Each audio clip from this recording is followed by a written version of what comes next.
Selamat pagi, semangat pagi. Assalamualaikum warahmatullahi wabarakatuh.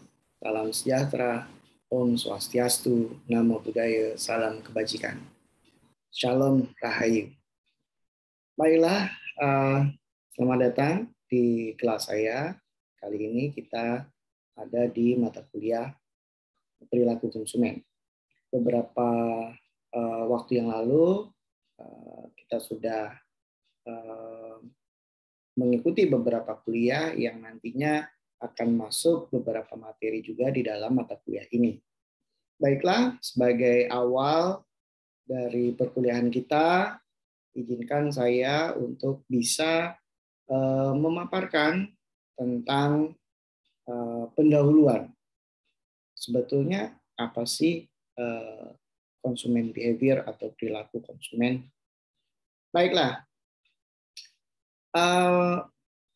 kita akan membahas salah satu topik sesuai dengan sub capaian pembelajaran mata kuliah di perilaku konsumen.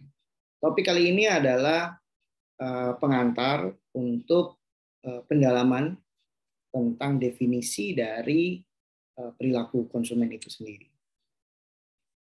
Nah, konsumen behavior ini merupakan perilaku kebiasaan membeli dari customer yang meliputi banyak aspek, ya, baik aspek bagaimana customer mencari produk yang dibutuhkan atau yang diinginkan, kemudian memilih dari beberapa produk.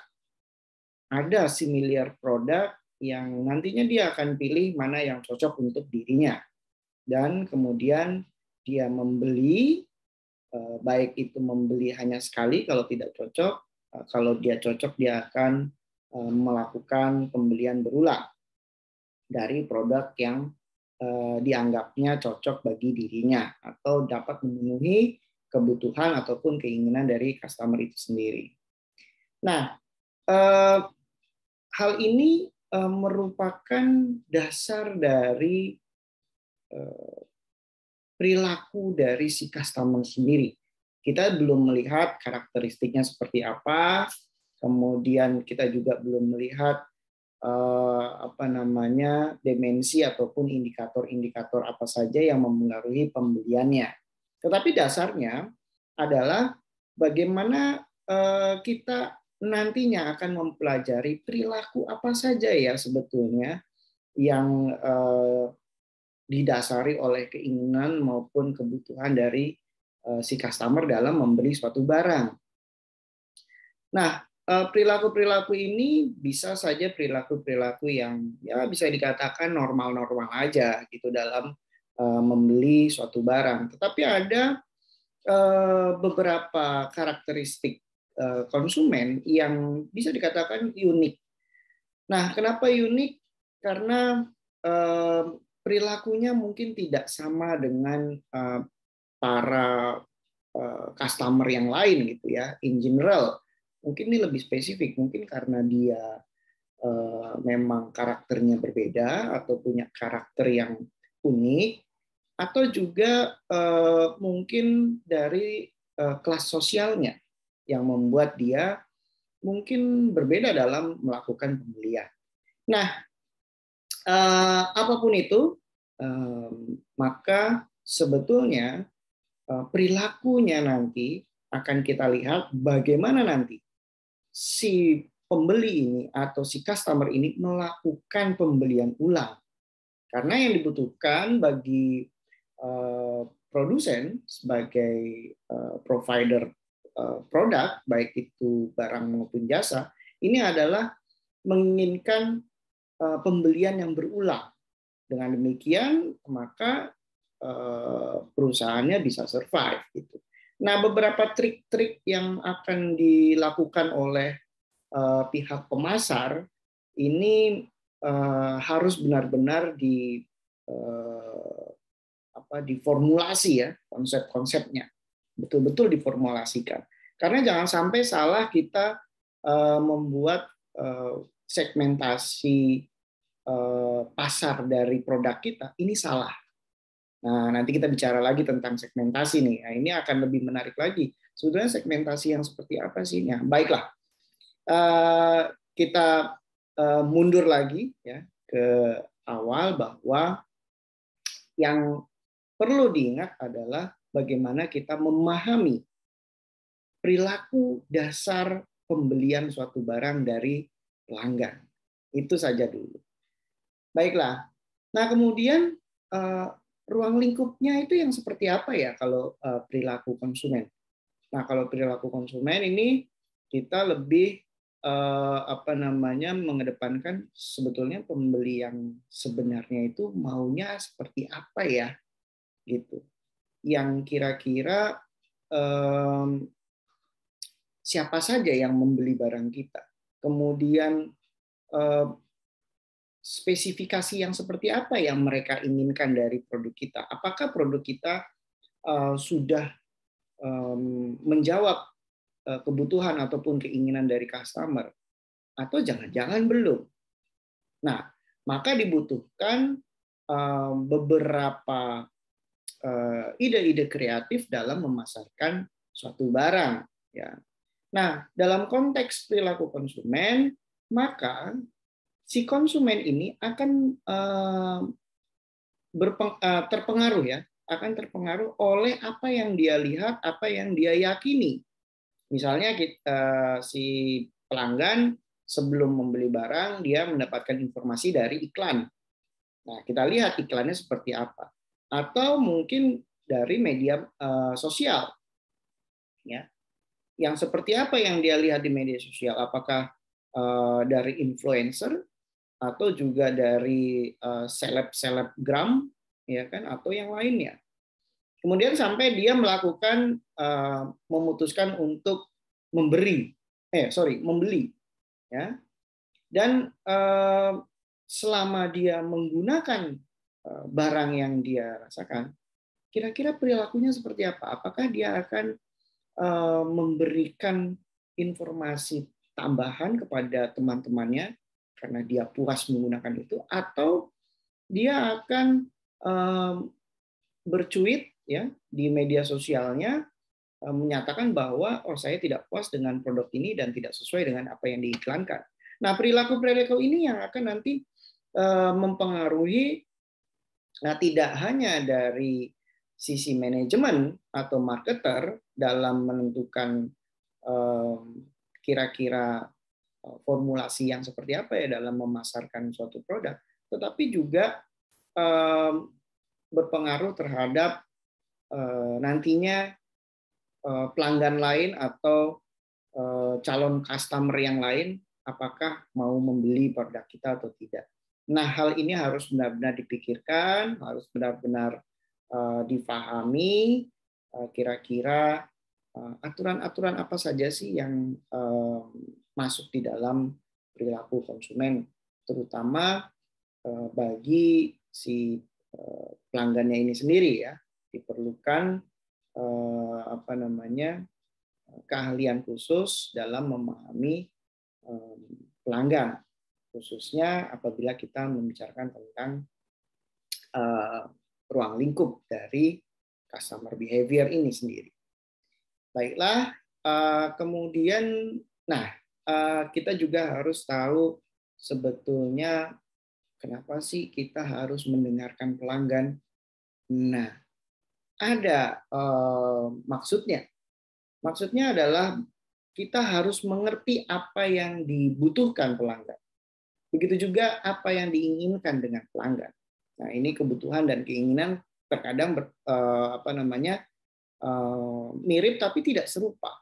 Tetapi ini jauh sekali antara kebutuhan dan keinginan. Kalau kebutuhan biasanya dia hanya menutup kebutuhan dasarnya saja, tetapi kalau keinginan biasanya harapan-harapan yang jauh lebih dari ekspektasi yang marketer sampaikan atau ekspektasi dari perusahaan dalam menjual barangnya, gitu ya. Nah, perusahaan harus tahu keinginan dan kebutuhan dari customer dalam memberi barang. Nah, tetapi jangan hanya mengetahui saja, tetapi bagaimana caranya perusahaan ini mendorong pelanggan baru ataupun masyarakat untuk membeli barang kita.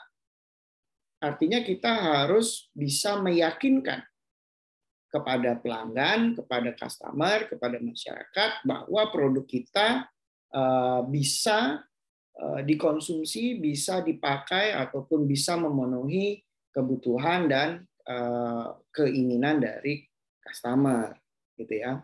Nah, biasanya kalau kita menjual barang ini kan sulit sekali kita mendapatkan testimoni dari pengguna produk kita. Caranya bagaimana? Caranya banyak sekali.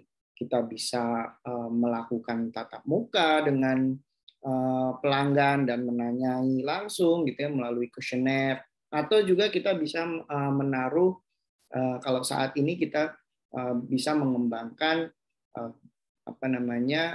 form yang bisa kita isi